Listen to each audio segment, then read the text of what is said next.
what is up, everybody? Unrested back on this blazing summer day. It is super frickin' hot and humid outside, and I'm very glad to finally be home, even though the sweat doth still poureth down my brow.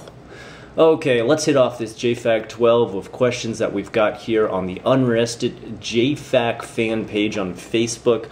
Guys, if you haven't already added yourself and liked on there, you need to do it. That's where all the questions are being set up now and answered as well. No more stuff on the personal profile. Sorry guys, that one was limited. We couldn't use it anymore.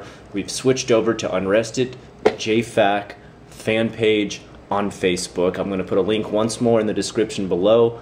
Join it there if you haven't already. If you have, thanks for your questions. Let's begin. Devin says, you spoke briefly in JFAQ 10 about Grave of the Fireflies and how it was a conduit to the heart. On that subject, have you ever seen Hirokuza's Korida films, like Still Walking or Air Doll? I've seen Air Doll, I've never seen Still Walking.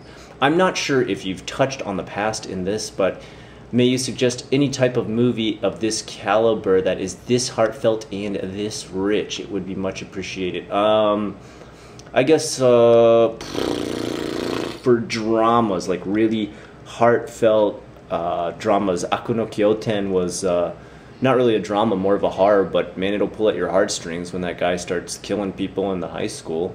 How about, okay, one of the animes I recently reviewed, Okame no Kodomo. That's an anime that has, it doesn't really focus on violence or anything like that. It just pulls at your heartstrings with its storyline.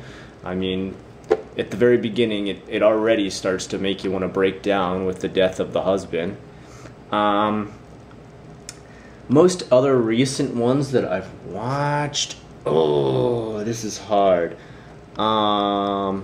Confessions, the woman who wrote the movie Confessions, well, she wrote the book and there was a movie made out of it called Confessions. It was the international film for Japan last year. It was an amazing story. She wrote another one, and I can't recall the name offhand right now, and it's about 4 separate women who watched their friend be killed by a molester when they were children, and it then follows their lives after they have become adults, and what kind of adults have they evolved into, and how has that event affected them. Some become overly aggressive women, some become incredibly timid. Their stories go everywhere, and it's really interesting to see how it pans out. One of them becomes a total jail thug psycho. So, I mean, it really takes you in all different directions as far as your emotions, your heart, and your view of what things can do to people.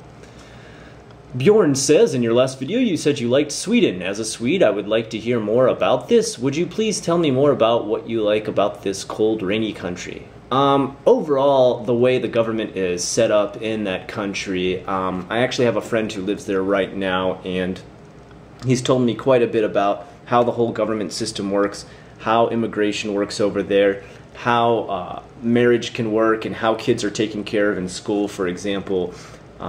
How quickly child services become involved if there's some kind of problem with a kid in school. I think all those things combined together make it a very humane country. I'm not going to say it's perfect by any means, because if any country was perfect, we'd all copy them. And I'm not saying they're the strongest economy in the world, because obviously that's not true either.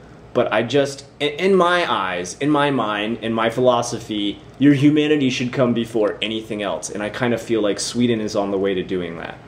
Jordan said, are you big on Final Fantasy? I used to be until Final Fantasy 13, or as some of my fans called it, Final Hallway 13.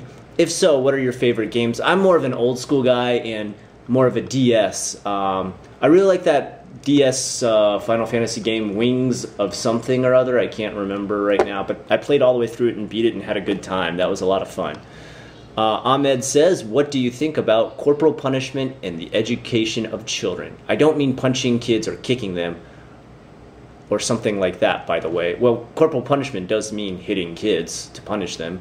I'm guessing that what you mean is like spanking, like regulated ways in which to corporal punish. My personal opinion is I don't think it is a good way to take care of kids in the school system. There's obviously the right way and the wrong way, and hitting kids will never be the answer. if there's anything I've learned as a teacher and a parent myself, it's that even if a kid doesn't want to listen, you need to find the way in which to communicate with them. And you might not have that skill. You might not have the life skills, the life experiences to understand their situation. For example, a kid who would grow up in a really bad house might be acting out at a school due to the fact of his family situation. So someone who grew up in a, super rosy, loving family may not know how to talk or communicate with that kid. But that school needs to find someone who can. I think what a lot of Japanese schools needs is a real school counselor. They say they have school counselors, but it's not like you and I imagine of someone who actually goes out and really tries to get to the source of the problem of what's bothering a kid. Gilden says, copy and paste it since you forgot to cover it. Sorry about that, Gilden. Do people actually race on the highways in Japan? What, like the Fast and the Furious, Tokyo Drift? No. How big is parkour / free running community and popularity wise? As far as I know, in Osaka, I've never seen it. That doesn't mean it doesn't exist. There might be super small subgroups. I've never seen it. Do people have more than one dialect in the Japanese language in different regions of Japan? Well, you've never watched my old videos, have you? I live in Osaka, so, there's Kansai Ben. Tammy says, how do the Japanese feel about breastfeeding? They think it's pretty darn important.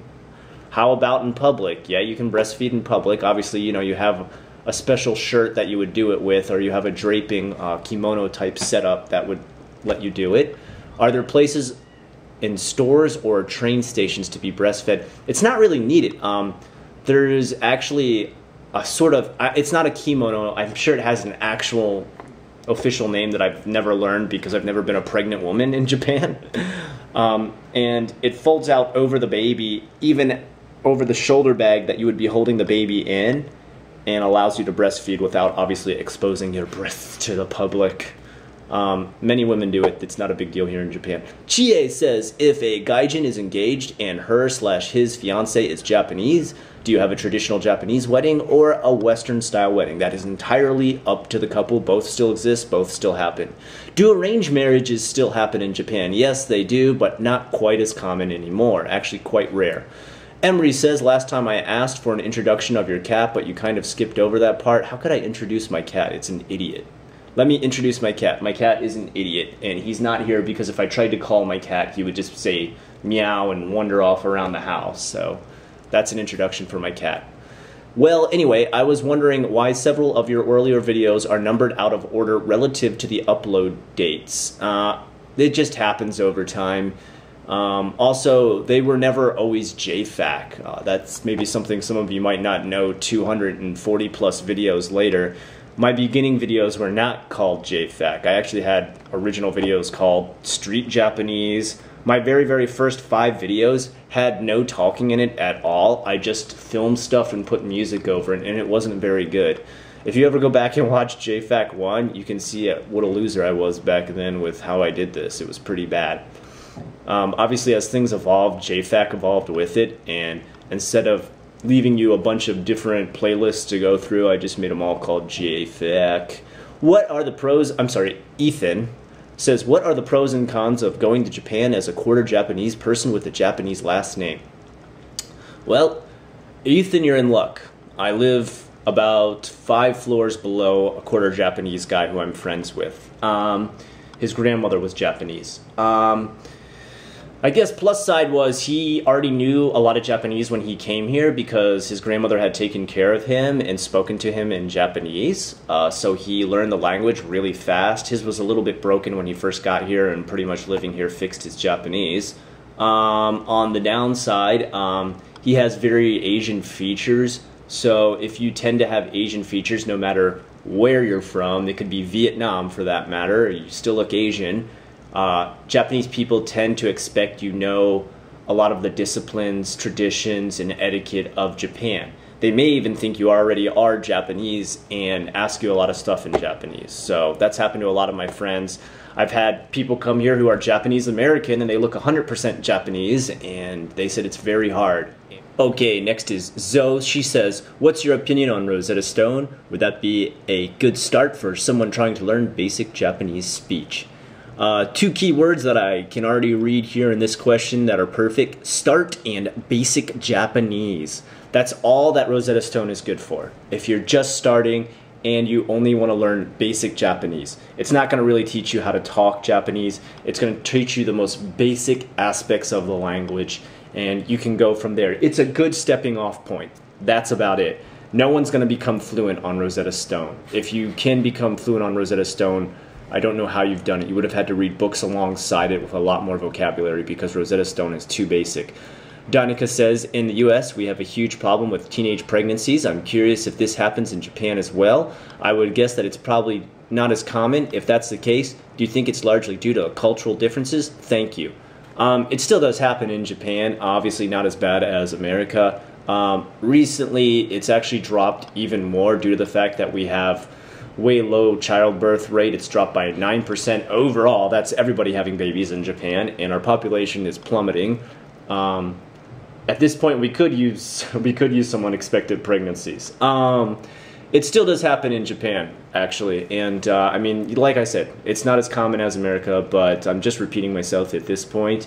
The main reasons for that being, number one, it's super expensive to raise a kid in Japan. The average cost for raising a kid all the way through college is 22 million yen.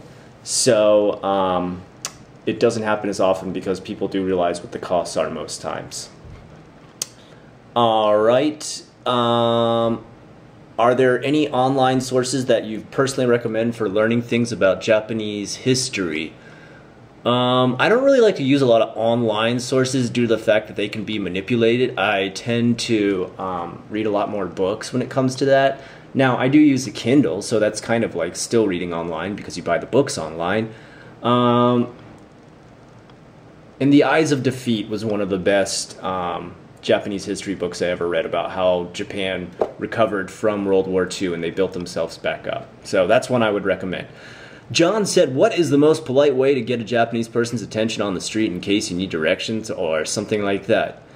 すいません。道に迷った。このビルはどこですか? There you go. Tamira, I'm pronouncing her name in Japanese because I just spoke Japanese. Tamara said, hi, Scott. My question is, it says, do you other art besides drawing? Do you do other art besides drawing? No commas, no punctuation. Interesting. Okay. Yeah, I do other types of art. Obviously, if you go ahead right now and go to my old JFAQs and watch Mightier Than the Sword, Team Zero, and Tale of the Washiki Benjo, you will see my Illustrator and Photoshop skills. Alex says, I have heard that most public toilets don't have toilet paper in the stalls. You know, I read that before I came here in Japan too, and that's really not true. I think I've encountered that like once in 7 years. Instead, there is a toilet paper machine somewhere else where you have to buy the toilet paper. I have yet to see that either. Is this a common thing on a train station, for example? No. Have you ever been trapped on a public toilet because you didn't notice the lack of toilet paper? No. And do you carry toilet paper with you just to be safe? I carry tissues, but that's mostly actually just for a snotty nose. Heidegger says, hey Scott, I know you could barely speak any Japanese by the time you got there. That's very true. When I first got here, I could barely speak. And that the Japanese you learned was an Osaka Ben. Back in the States, the Japanese I learned was an Osaka Ben. But I'd like to know, before that, how long did you study Japanese language? I studied like probably 3 or 4 months before my job kicked in and I finally got to move over here. And that was just straight from books, not speaking or anything. If you could go back in time knowing what you were going to Osaka, how would you prepare for your current experience? As I've said before, talking on Skype would have helped a hell of a lot more. Like actually talking to Japanese people who live here on Skype would help a lot more. Talking is really the only way to learn. If you're not actually speaking to someone, you're never really going to learn the language. Adam says, I know baseball is popular in Japan, but how easy would it be to play in an adult league or just pickup game like in America? If you join a community center, it's very possible. You could, be here on a work visa, go to your ward office and look for places you could sign up for that. There's all different types of things. You can play in hockey leagues if you want to here that are adult hockey leagues. Kara says, what are some traditional core values of the Japanese? And then, what are some more modern values of the Japanese that may differ or even conflict with some of the old school values? And I mean, what are the ones you notice around you every day, not just ones I'd find if I Googled this? I guess the biggest one you see every day, and you might find this if you Google this, I don't really know which ones you would and wouldn't find. I don't have a memorization of a Google list.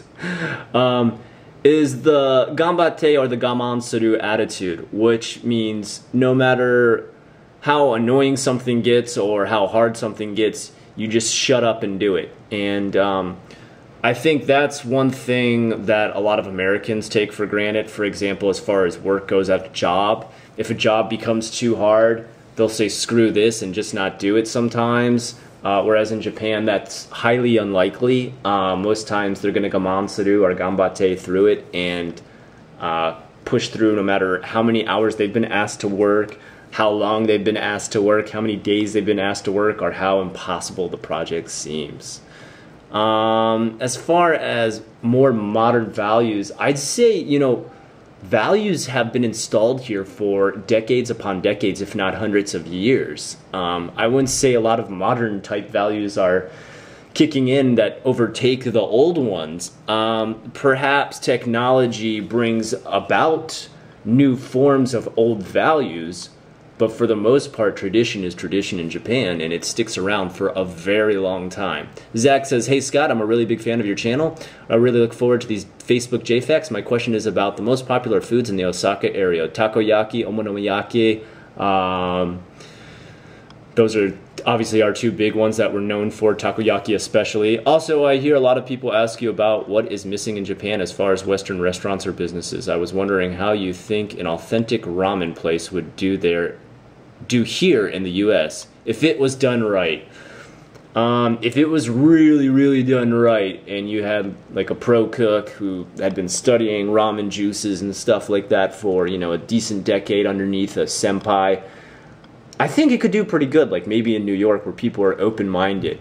Now if you were to open it down in Florida where I used to live, probably it would close in a week because those people not really open to a lot of international stuff.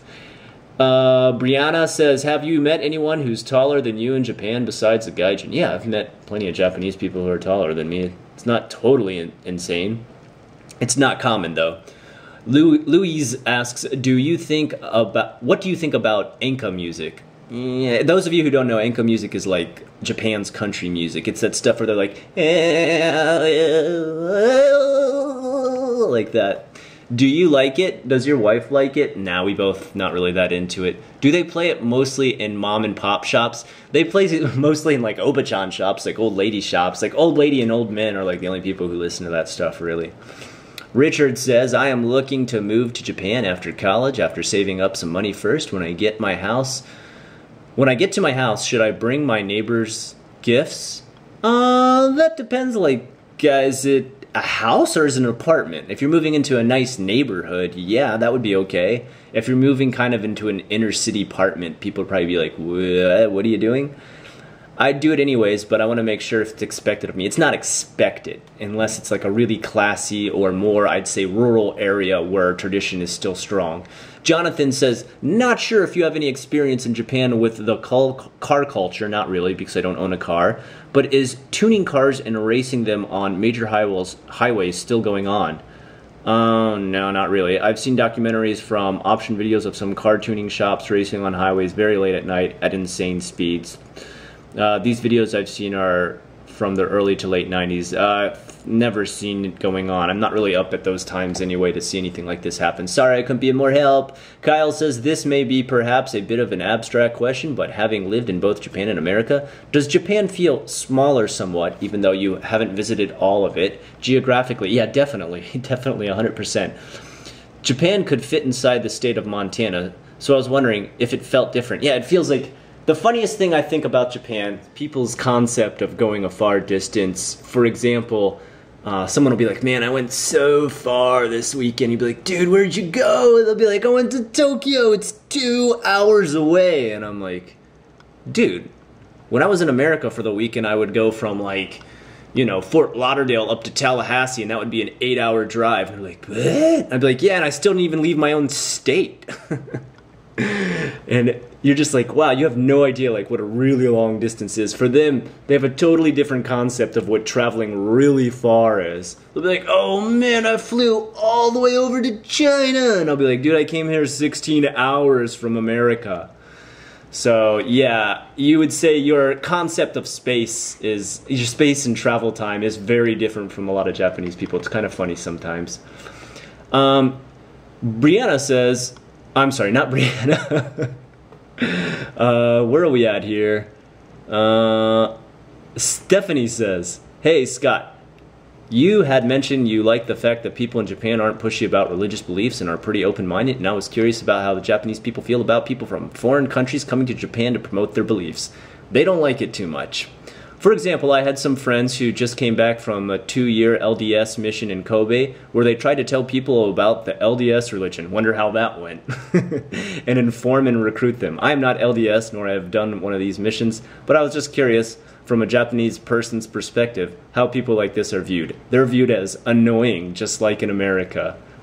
Joseph says, is sumie still highly regarded or practiced? Yes. Sumie, if you don't know what it is, it's like a paint wash type technique. It's those really like wish-washy paintings you see where it looks like someone just splashed the paint but made an awesome picture with it across the paper.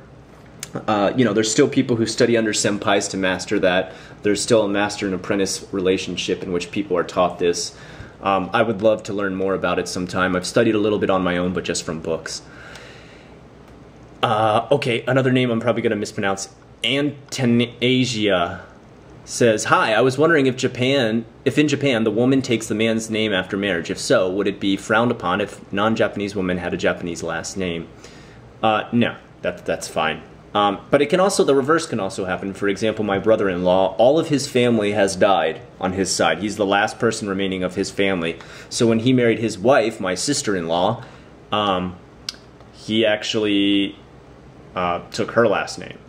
So he lost his family last name because he was the only one left. So it didn't really make any sense to continue on his family name, I guess, in his opinion. I don't know. It's kind of, maybe that's a unique situation, but it does happen. Emery says, how often do you see people with cute umbrellas like animal and ear sticking up umbrellas? If you've seen them in shops in Osaka, about how much were they? Any panda umbrellas? I've seen cute umbrellas, like those really frilly lollygoth ones, but I've never seen like animal ones. I'm sure there's some cutie ones somewhere. You probably want to go down to like Amemura, or like you could go down to, what would be another area? Shinsaibashi would probably have cutie stuff like that. You're going to look at anywhere from, I don't know, an expensive umbrella in Japan would be like 2,000 yen plus, so about 20 bucks or more. Kara said, can you elaborate more on the inner face hone versus the outer face tatame? Kara, if you're more interested in that, I have a whole JFAQ on it called hone versus tatame. Okay, go look that one up. Tatemae. Okay. Zakudo says, I don't know if you've been asked this, but what are your opinions of Issei Sagawa?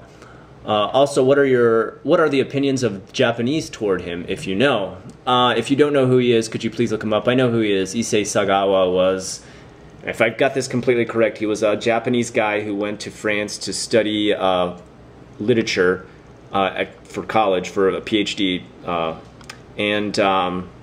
While he was there, and anybody can correct me in the comments if I'm wrong on these aspects, but he murdered a French woman and ate her body. And then his parents were super rich, hired an awesome lawyer, he got free, came back to Japan. He was a little bit of a celebrity for a while and gave speeches and stuff for having committed this insane crime and gotten away with it and come back to Japan. At this point, he's completely ostracized and he's a pariah among the Japanese community. He currently lives in a welfare house, government housing, with little to no money. When his parents died, they were in tons of debt because they had used so much to keep him out of jail. And he had to use what little money he had left to pay off all his parents' creditors. And pretty much he lives a life of poverty and says, no one understands how hard it is and how bad you're treated when you're a cannibal. And it's like, fuck you, dude. Go die. All right. Nina says, I was wondering if you are planning on doing another JFloggers YouTube meet. I'm not personally planning one, but if another one is planned close to my area, I'll go. Also, I was wondering, as your list of subscribers grew, did you ever feel self-conscious or weirded out about being known and watched by so many people? Not really. Mostly I keep a lot of my life private, so I don't really worry about that too much. I think one time I had a viewer find a personal profile of one of the people in my family, and I thought that was creepy. But that's the creepiest it's ever gotten. They never did anything too weird, though. Nina has another question after that. That's fine. And here is an even more personal question. When you met your wife-to-be at that time, were you looking to find someone to settle down with? No, I wasn't. And marry and start a family with? No, I wasn't. Or did it just happen naturally? It just totally happened naturally. I actually had been dating a stream of girls. Like, literally like a stream. They're coming in like a conveyor belt, like Kaizen Sushi. No, I had been dating just like off and on with a bunch of different girls. I wasn't really in the market. I was just enjoying my time in Japan, and guess what? The right one popped up. Chose her. Happy with it. Still married 5 years later. Holy cow. I've been here 7 years, but I've been married 5 years. Never expected that when I came to Japan. Joe Kim says, if for some weird reason you had to move from Osaka, which other city would you choose to live in? We've talked about this already. Sapporo. My top 4 favorite places I would choose from are Tokyo, Kamakura, Fukuoka, and Saga, because in Swedish, Saga means fairy tale. Oh yeah, I understand. And who wouldn't want to live in a fairy tale? I love your videos, by the way. Thank you very much for watching. Okay, I'm sorry, I'm about to mispronounce this one. Ashraf, how hard is it to find halal and kosher food in Japan in general? I've been asked this question so many times. Seriously, I'm not joking. I've really been asked this a lot. Guys, look, it's not that common like you're gonna find it at the grocery store or anything like that. It just doesn't exist there. If you go to a international college or a college which has a cafeteria, most times they are going to actually have food that is halal, because I've read about it at a couple different colleges that they do that. Joe says, I was wondering in Japan if any place is more wheelchair accessible than others. I am disabled and I want to move to Japan, but don't know if I can get around. Joe, I got some bad news. Japan still has a long ways to go with a lot of the wheelchair stuff. I know this because I push around a roller for my kids all the time. And anybody who has to use a kid's stroller or a wheelchair understands how much lack of wheelchair accessibility Japan has. Now, they'd be quick to tell you that, no, like, if a train shows up and there's not a wheelchair ramp, we'll run the station manager out there and he'll put a wheelchair ramp on there. Well, that's great and all, but number one, I'm sure the person in the wheelchair doesn't enjoy having to have a person run out there just for them. Why don't they just have the trains balanced to be on the same level as where people come in? On top of that, elevators. It would really be nice if Japan had more elevators in their train stations. There's just some train stations that just don't have them. And you're like, well, how the hell does anybody get down there in a wheelchair? They've got a picture on the wall that says, hey, call down to the station manager and we'll all come down and pick you up in your wheelchair and literally carry your wheelchair, like, down the stairs. I mean, that's nice, but do you think the person really wants this, like, parade of people carrying them down the stairs? I don't know. I really hate personally to have to carry a stroller with, you know, take my baby out, wife has to hold the baby, I have to carry the stroller. It's really pain in the neck, so I feel super bad for anybody who's wheelchair bound. Okay, our next question is from Heidegger. He says, not a native English speaker, so I hope I put this together correctly. Don't worry too much about it, Heidegger. Hey Scott, thanks for making all these videos. Really appreciate you taking the time to do it. Regarding the incident with the 2 suckers in the train, I don't want to blame the way you reacted, as I would have totally done the same. For those of you who don't know, we recently had a gaijin on the train here who was super rude to me and threw his backpack into my face, so I punched him in the back on the way out of the train, and that's how I reacted. But you mentioned before in some of your videos about it is highly respected in Japan to keep calm in some sort of situations. Probably this could have been one of them. What do you think the rest of the people in the train would have thought about the whole situation? And I asked this because I told you I would have done the same. My girlfriend is also from Osaka, and she would have gotten really, really mad at me if I was at this situation instead of you. So she would have gotten mad at you for how you reacted to that. I mean, you know, that's her prerogative. I'm not going to be a martyr for someone else being an asshole, and I'm not going to change who I am for somebody else, as far as, you know, letting myself be abused. I think the thing I did talk about was being calm in Japan, but another aspect I always talked about is don't lose who you are. You know, you can assimilate into a culture without losing who you are. And who I am is not a person who's easily taken advantage of, or lets people spit on me, or throw things in my face, or hit me with backpacks, for that matter. There is a time and a place to react. And for example, I think another very good aspect is give me a flake man. Obviously, he's very, very well assimilated into Japanese culture. He learned how to speak the language. He has a lot of Japanese students. He lives in Japan with a Japanese wife. He's been here 17 or 20 years. I can't remember how long.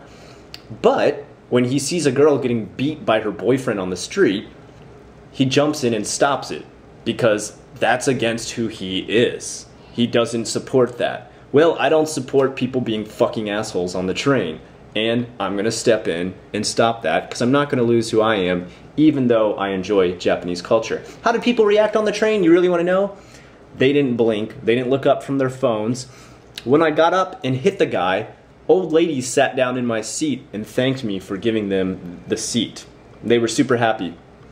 So, not really a big reaction there. I think people in Japan are smart enough to realize what's going on around them, even if it's in another language they don't understand. And when they see something that's an injustice, even if they don't do something themselves, that doesn't mean they don't want you to do something. Take that point, for example.